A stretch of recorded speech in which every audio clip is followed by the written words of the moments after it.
Howdy folks, it's the 4th week of August 2026, and welcome to This Week in the West. I'm Seth Spillman, broadcasting from the National Cowboy and Western Heritage Museum in Oklahoma City.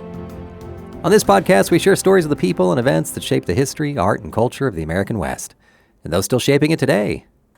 Pauline Slavinsky was a first-generation American in the early 20th century who had spent most of her young life in Wisconsin, far from the wilds of the West. She was just 13 and visiting some family friends at their home in Texas. They wanted to see just how brave their visitor was and invited her to climb onto the back of a bucking bronco. She jumped at the chance and didn't let go. That fearless decision launched one of the greatest trick riding careers in rodeo history. Today we remember Pauline Nesbitt, who would become one of the greatest trick riders of the 20th century. She was born this week, August 24th, 1905. Pauline was one of 11 children born to Slovakian immigrants Stefanis and Maria Slavinsky. They lived on a farm in Wisconsin before that fateful trip to Texas. After her thrilling first experience, Pauline kept working on her riding skills. By age 17, she was entering rodeos as a bronc rider, at a time when women's bronc riding was still a featured competitive event.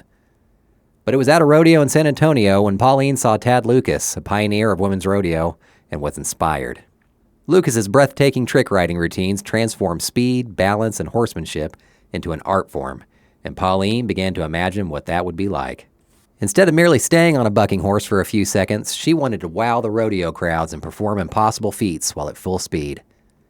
In the 1920s and 30s, rodeo was experiencing a heyday. Large indoor arenas packed with spectators hosted rodeos from New York to California, and outdoor events overflowed with crowds. Rodeo fans wanted to see as many thrilling moments as they could. Pauline quickly became a huge attraction. She was interviewed by the St. Louis Post-Dispatch for a cover story in 1936. They called her a half-pint cowgirl in lavender breeches, gold satin blouse, and a 10-gallon hat. Her signature performances featured shoulder stands atop a galloping horse, daring vaults, under-the-belly maneuvers, and breathtaking transitions performed with flawless timing. There were no helmets, no protective padding, no safety harnesses. By the 1930s, she was appearing at the nation's premier rodeos. She impressed audiences at Cheyenne Frontier Days and major rodeos in Fort Worth and Denver, while also captivating crowds at legendary Eastern venues like Madison Square Garden and Boston Garden. She even traveled internationally, performing in Australia alongside fellow cowgirl Alice Greenough during the wild Australian Stampede. She wasn't the only one in the family entertaining the masses, though. In 1927, Pauline married rodeo clown Jimmy Nesbitt, one of the sport's most recognizable entertainers. For more than 2 decades, they traveled the rodeo trail together. When the rodeo season ended, the couple returned to their ranch near Nowata, Oklahoma, where they raised cattle and horses. In Nowata, Pauline trained her own horses and worked out new and more daring tricks. Pauline won the Cowgirls Trick and Fancy Riding Championship at the Fort Worth Southwestern Exposition and Fat Stock Show Rodeo for 6 consecutive years, from 1937 through 1942. In 1938, she also earned recognition as the world champion trick and fancy rider. While she won, Pauline also became known for the elegance and style she brought to the arena, making her own performance costumes and becoming a Western fashion icon. In 1941, she modeled women's Western wear for the Sears Roebuck catalog alongside famous cowgirls like Tad Lucas and Polly Mills.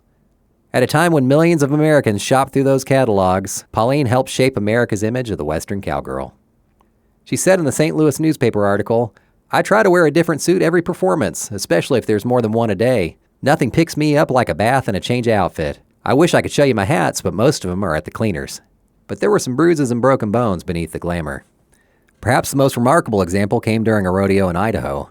While performing one of her under-the-belly tricks, Pauline was kicked by her horse. The impact fractured 3 vertebrae. Most people would have required immediate hospitalization, but Pauline not only finished the performance, she drove to the next rodeo in Colorado. There, doctors fitted her with a back brace. Rather than ending her season, she buckled the brace beneath her costume and kept performing. Pauline retired from competition in 1948, closing a career that had thrilled rodeo audiences for more than 2 decades. Pauline passed away in Nowata, Oklahoma on November 7, 1996, at the age of 91. Recognition followed in the years after her death. In 1999, she was inducted in the National Rodeo Hall of Fame here at the Cowboy. In 2011, she was inducted in the National Cowgirl Hall of Fame.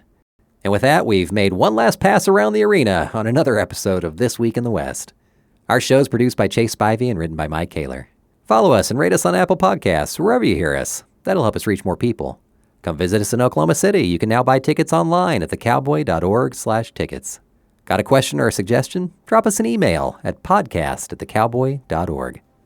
We leave you today with the words from Pauline Nesbitt, reflecting on the life she chose in a 1942 interview with her hometown newspaper, the Nowata Daily Star. I guess I was kind of the black sheep of the family. My folks didn't like it then, and they don't like it now. But I don't have any regrets. It's been fun, and it's had its compensations. Much obliged for listening, and remember, come find your West here at the National Cowboy and Western Heritage Museum.